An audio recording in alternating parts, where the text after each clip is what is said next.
കണ്ണൂർ ജില്ലാ പഞ്ചായത്തിലേക്കുള്ള LDF സ്ഥാനാർത്ഥികളെ പ്രഖ്യാപിച്ചു. 16 സീറ്റുകളിൽ CPIM-ഉം 8 സീറ്റുകളിൽ ഘടകകക്ഷികളും മത്സരിക്കും.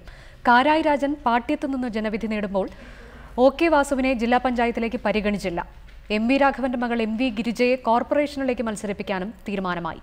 16 സീറ്റ് CPM ഘടകകക്ഷികളും സഹകരിക്കുന്ന കക്ഷികൾക്കും കൂടിയിട്ട് 8 സീറ്റ്. CPIM 16 സീറ്റിൽ മത്സരിക്കുമ്പോൾ CPI 3 സീറ്റിലും NCP, Congress, Janata Dal, CMB, INL തുടങ്ങിയ ഘടകകക്ഷികൾ ഓരോ സീറ്റിലും മത്സരിക്കും. CPM ജില്ലാ കമ്മിറ്റി അംഗവും ഫസൽ വധക്കേസിലെ പ്രതിയുമായ കാരായി രാജൻ പാട്യം മേഖലയിൽ നിന്ന് ജനവിധി തേടും.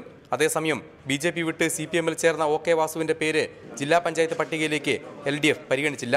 അതിനിടെ കോർപ്പറേഷനിലേക്കുള്ള LDF സീറ്റ് വിഭജനവും പൂർത്തിയായി. CPM 40 സീറ്റിലും CPI 6 സീറ്റിലും INL 4 ഇടത്തും ജനതാദൾ 2 സീറ്റിലും മത്സരിക്കും. കോൺഗ്രസ്, NCP, CMB തുടങ്ങിയ ഘടകകക്ഷികൾ ഓരോ സീറ്റിലും മത്സരിക്കും. ഔദ്യോഗിക പ്രഖ്യാപനം നാളെ നടക്കും. അതിനിടെ ആദ്യമായി തെരഞ്ഞെടുപ്പിൽ മത്സരിക്കുന്ന MVRന്റെ മകൾ MV ഗിരിജ കണ്ണൂർ കോർപ്പറേഷനിൽ സ്ഥാനാർത്ഥിയാകും.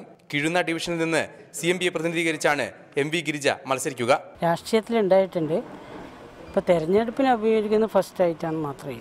റിപ്പോർട്ടർ, കണ്ണൂർ.